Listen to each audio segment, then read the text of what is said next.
Welcome to my garden voice. இந்த நாள் அனைவருக்கும் இனிய நாளாகட்டும். இந்த வீடியோவில் நம்ம ஒரு நல்ல வாசமான ஒரு செடியை பற்றி பார்க்க போகிறோம். ரோஸ்மேரி செடி பற்றி நீங்கள் எல்லாரும் கேள்விப்பட்டிருப்பீங்க. இது வாசத்துக்கு பேர் போன ஒரு செடி. இந்த செடியை தான் நான் இப்போ ரீசண்டாக நர்சரியிலேருந்து வாங்கிட்டு வந்தேன். இது முன்னாடிலாம் எல்லா நர்சரிலையும் கிடைக்கிறதில்ல, கொஞ்சம் விலையும் அதிகமாக இருந்தது. இப்போ விலை குறைவாக இருக்குது. நம்ம பக்கத்து நர்சரியில் கிடைக்கலாம், அவங்கக்கிட்ட சொன்னால் அவங்க ஆர்டர் பண்ணி வாங்கி தராங்க நமக்கு. இது எல்லா வீட்லேயும் வளர்க்க வேண்டிய ஒரு அருமையான செடி.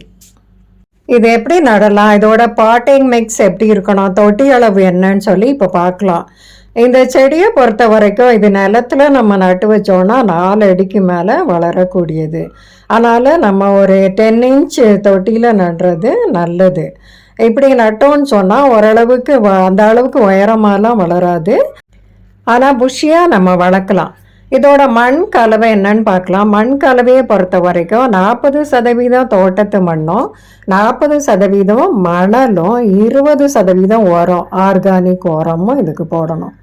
இந்த மண் கலவையில் நம்ம நட்டோன்னு சொன்னால் நல்ல ஒரு மணல் கலந்துருக்கிறதுனால ட்ரைனேஜ் நல்லாயிருக்கும், தண்ணி தேங்காது. கொக்கோ பீட் இதுக்கு தேவையில்லை, போட்டோன்னா எப்போவுமே ஈரமாகவே இருக்கும். பாருங்கள், இந்த செடியை பாதி அளவு மண் நிரப்பி அதுக்கு மேலே அப்படியே அந்த கவர்லேருந்து எடுத்து இதில் நடணும். இப்படியே நட்டுட்டு நம்ம ஓரளவுக்கு அந்த செம்மண்ணை வேறு அஃபெக்ட் ஆகாமல் கொஞ்சம் எடுக்க முடிஞ்சால் எடுக்கணும். அப்படி எடுக்க முடியல அப்படின்னா அப்படியே நட்டுடலாம். நம்ம அதுக்கப்புறமா அது ஓரளவுக்கு ஸ்டேபிள் ஆன பிறகு கொஞ்சமாக அந்த செம்மண்ணை எடுத்து விடலாம். நட்ட உடனே நம்ம ஃபுல்லாக அதில் தண்ணி ஊற்றணும். அந்த தண்ணி அந்த ட்ரைனேஜ் ஹோலெல்லாம் ஒழுங்காக வேலை செய்தால் ஒழுங்காக ட்ரெயின் ஆகுதான்னு பார்க்குறதுக்கு ஃபுல்லாக நம்ம தண்ணி ஊற்றணும். ஒரு 2 நாள் நம்ம பார்ட்லி ஷேடில் அதை வச்சுட்டு அதுக்கப்புறமா டைரக்ட் சன்லைட்டில் மாற்றணும். ஒரு 6 மணி நேரத்துக்கு மேலே இது நல்ல வெயில் படுற இடத்துல வச்சு தான் இதை வளர்க்கணும்.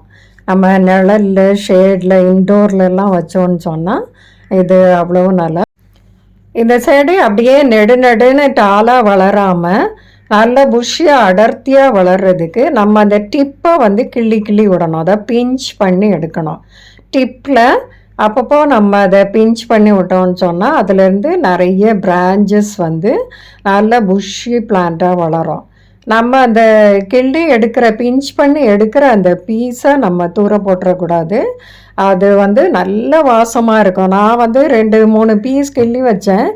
அது 2-3 நாள் அப்படியே நல்ல வாசம் வீசிகிட்டே தான் இருந்தது. ரொம்ப நல்ல ஒரு வாசம். இந்த பீஸை நம்ம அதனால் ஸ்டோர் பண்ணி வைக்கணும். இனி இதை ப்ராப்பகேட் பண்ணுறது என்னன்னு பார்க்கலாம். ஓரளவுக்கு முத்தின ஸ்டெம்மாக ஒரு 4 இன்ச்சுக்கு மேலே 4லேருந்து 5 இன்ச் வரைக்கும் இருக்கிற மாதிரி ஒரு ஸ்டெம்மை கட் பண்ணி அதில் கீழே உள்ள இலையெல்லாம் ரிமூவ் பண்ணி மேலே மட்டும் ஒரு 2-3 இலை இருக்கிறபடியாக வச்சு அதை நல்ல மணல் கலந்த கலவையில் நம்ம நட்டு வச்சு நிழலில் வைக்கணும்.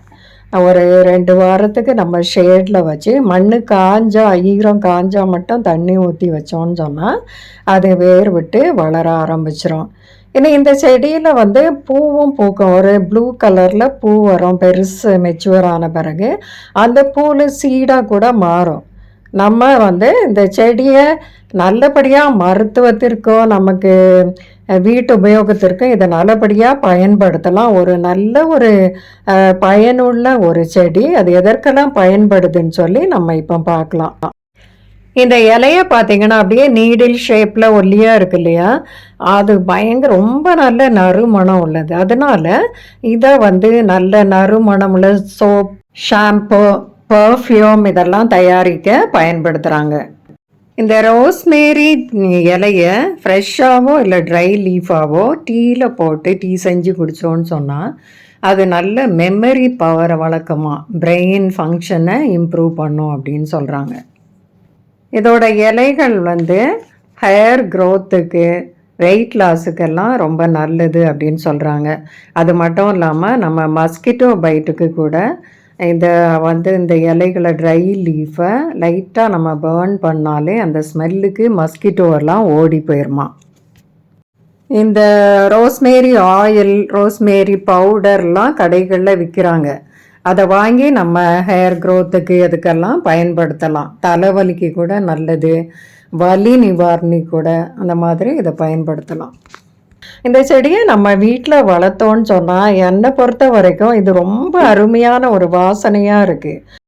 இதுக்கு அதிக உரம்லாம் தேவையில்லை. ஒரு 3 மாதத்துக்கு ஒரு தடவை கொஞ்சமாக நம்ம உரம் போட்டால் போதும்.